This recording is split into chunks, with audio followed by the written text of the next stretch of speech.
Assalamualaikum warahmatullahi wabarakatuh. Kemarin kan saya udah bikin story itu ya. Kenapa saya nggak bisa bikin video atau upload? Karena beberapa fitur dicekal. Jadi saya coba usahakan lagi bisa upload video tentang penjelasan kasus Vina ini. Kasus Vina ini itu kalau secara logika itu bisa diketahui. Yang pertama, Pak itu Rudiana ya, karena dia selaku ayahnya Eki, dia sebagai korban. Itu yang pertama ya. Yang kedua itu dari dua geng motor. Saya sebutkan aja ini ya, XTC sama Monraker ya. Jawabannya itu ada di mereka. Mereka seharusnya tahu apa kejadian yang ada di tahun 2016 itu ya. Dan juga udah diakui oleh XTC bahwa Eki adalah anggotanya. Nah, tinggal si Monraker nih. Jadi biar kalian tahu ya, XTC sama Monraker ini itu ada bentrok di tahun 2016. Nah, ini juga alasan saya kenapa enggak gubris si Liga Akbar. Karena dari sorot matanya udah kelihatan kalau dia ini terpaksa untuk memberikan pernyataan. Nah, kalian udah tahu sendiri kan, dia disuruh oleh Ibtu Rudiana untuk menjadi saksi yang dipaksa. Sedangkan dia tidak tahu kejadian sebenarnya gimana. Tapi ini ya, dia itu tahu bahwa si Eki ada masalah dengan Ucil atau Rivaldi. Dia udah ditangkap, udah dipenjara. Nah, dan informasi terbaru bahwa beberapa terpidana yang udah tertangkap ini lapasnya dipisah-pisah. Nah, dipisah-pisah nih ya. Kalau kalian ingin tahu Ucil yang mana itu, saya udah juga upload di Instagram ya. Ada Peggy juga itu, yang klarifikasi katanya semuanya pinjem semua tuh ya. Dia juga deket sama XTC. Dan banyak orang-orang Jawa Barat dan terutama di Cirebon itu bilang dia itu di geng motor paling beringas tuh. Dan apakah ini ada hubungannya dengan bandar narkoba? Saya jawab ada.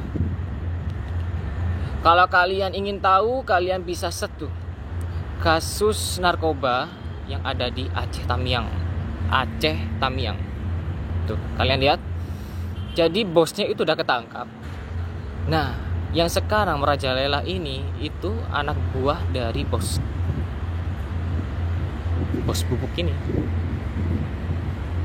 Jadi berawal dari anak buah ya, terus dia akhirnya bergerak sendiri. Saya herannya gini, kenapa kok polisi nggak nangkep semua gitu loh, sampai ini ada sisa dari bos-bos narkoba itu ya. Jaringannya juga Malaysia antara Indonesia. Dan bapak itu Rudiana itu yang mengurusnya tuh. Kalau kalian tahu di bandar narkoba ini yang di kasusnya Vina sama Eki ini, itu banyak bintang-bintang yang ada di dalam sana tuh. Kalian pasti bertanya-tanya ini, kenapa Bapak Kapolri ya itu sampai bergetar tangannya saat menerima mandat dari presiden untuk mengurus kasus ini sampai tuntas? Karena lawannya itu banyak tuh, dan kelas kakap. Jadi memang ngurusnya ini nggak gampang. Tapi kalau ini sekalinya keungkap, semua masalah-masalah itu pasti ketemu nanti, dan bakal banyak kasus-kasus yang terungkap tuh ya. Terus bagi kalian yang masih belum tahu latar belakang dari Ibtu Rudiana, ya, masih banyak menerima berita simpang siur. Tapi ada berita yang memang benar. Itu Rudiana itu nikah lagi. Ya, nikah lagi. Jadi Eki ini bisa dibilang anak broken home. Jadi polisi Cirebon ini seharusnya bisa nangkep dengan alasan yang berbelit-belit itu gini loh. Kalau Bapak Kapolri itu mau mengusut tuntas ya, itu ngeceknya dari mana dulu? Ya pertama dari itu Rudiana. Itu satu ya. Karena dia pasti tahu tuh waktu menyidik kasusnya. Dan dia seorang polisi juga. Yang kedua, itu Reserse Kriminal Umum yang mengurus kasusnya Vina. Yang ketiga, Kapolda Jabarnya. Nah, kan beberapa lawyer tuh ya mau ketemu sama si Kapolda Jabar, itu dihalang-halangin ya. Sampai saya mendapat informasi itu bahwa Kapolda Jabar akan membuat tim melawan tim kuasa hukumnya Peggy Setiawan Uli Bangunan. Kok sampai segitunya gitu kan?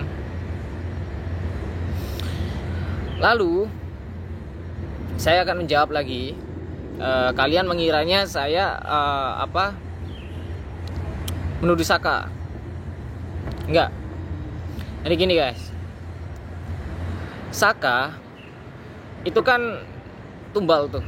Saya juga udah kasih warning di uploadan Instagram bahwa Saka harus dilindungi tuh. Karena apa? Dia menjadi kunci paling besar. Dia tahu foto DPO, 3 DPO, ya. Saka ini ya, dia ini bisa hilang kayak seperti Pak RT, Pak Ibtu Rudiana. Siapa lagi yang bisa hilang? Iga Akbar bisa hilang. Siapa lagi yang bisa hilang?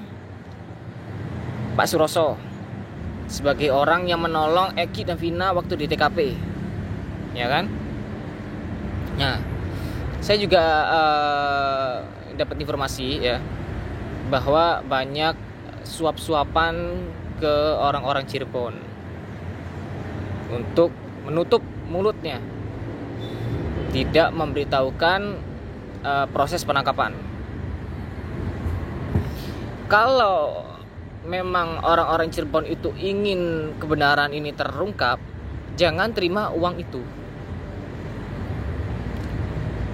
Tapi kemungkinan ada suatu paksaan. Kalau mereka sampai ngelawan, mungkin ini ya, sampai warga Cirebon ini ketakutan tuh ya. Pastinya ada paksaan tuh. Kalau sampai ingin melawan, nggak mau nurut gitu ya. Jadi kepada Bapak Kapolri, dengan hormat saya minta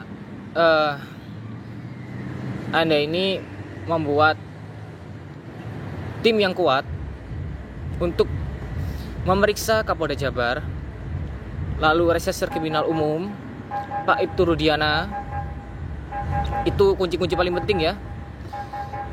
Lalu lindungi beberapa oknum yang sekarang udah mengaku bahwa dia dipaksa oleh Ibtu Rudiana sebagai saksi bayaran. Liga Akbar itu harus diperiksa dan dilindungi. Saka Tata juga harus dilindungi karena dia tahu foto 3 DPO. Lalu Pak Suroso juga harus dilindungi sebelum ketiga orang ini akan menghilang seperti yang lainnya. Oke. Lalu yang terakhir ini ada banyak sebenarnya, banyak informasi saya kategorikan A1 ya, tidak bisa saya publish. Petinggi-petinggi ini udah tahu, aparat-aparat ini udah tahu Tapi di sini biar kalian ini bisa berhati-hati ya, agar apa yang harus dihindari. Saya juga udah upload juga di Instagram tentang tulisan warning untuk para warga semuanya, nggak hanya Cirebon, untuk menghindari namanya geng motor. Ya itu, biar nggak ada kejadian lagi seperti Vina. Oke. Terus lalu tentang BAP ya. Lawyer-lawyer lain yang membela Peggy dengan alasan tertentu. Pertama, para lawyer ini ya, si Bang Hotman, lalu Pak Dewoto, terus lalu Om Tony, itu memegang BAP yang resmi rilis waktu di tahun 2016. Jadi yang asli, bukan yang new update. Nah, yang dirilis resmi itu 3 DPO ya, itu ada, bukan yang sekarang dibilang fiktif. Ada pengejaran, pelemparan batu, pemukulan, pengeroyokan, sampai Vina di ruda paksa. Yang bikin herannya gitu ya, semua polisi itu kalau mengurus kasus khususnya di pembunuhan itu pasti ada otopsi.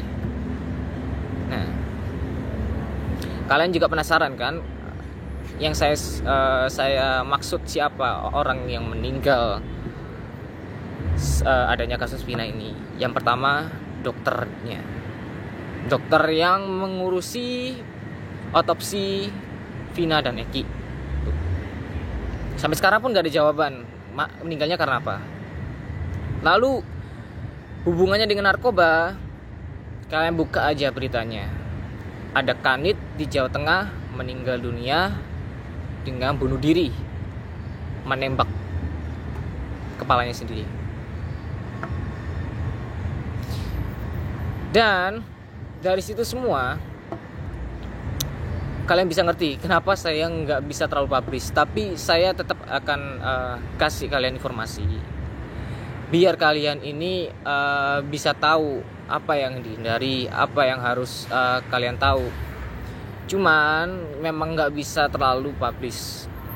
Kalau terlalu publish, pasti mereka akan merencanakan sesuatu. Saya juga sudah persiapkan pertanyaan untuk beberapa orang yang akan dituju.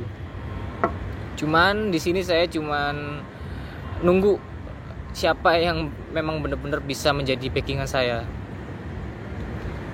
Kalau memang benar-benar ingin diurus kasus Vina ini sampai usut tuntas gitu.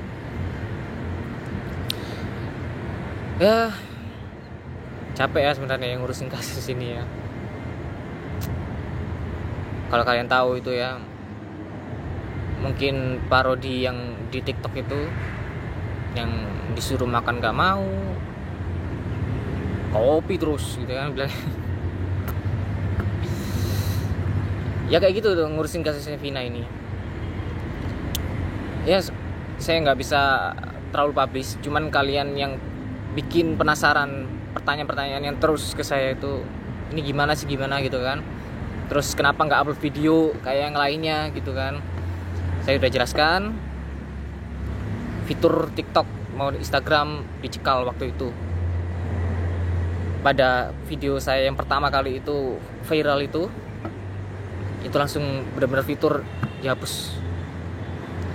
Dan mungkin sekarang ini udah agak lumayan bisa pulih. Nanti kalau nggak bisa pun saya coba pikirkan hal yang lain, cara yang lain. Ya itu acara yang bisa saya sampaikan dulu. Nanti kalau misalnya ada updatean apa, saya coba upload nanti di Instagram maupun TikTok. Ataupun nanti saya coba live Instagram ya, pertanyaan-pertanyaan kalian. Oke, sekian, terima kasih.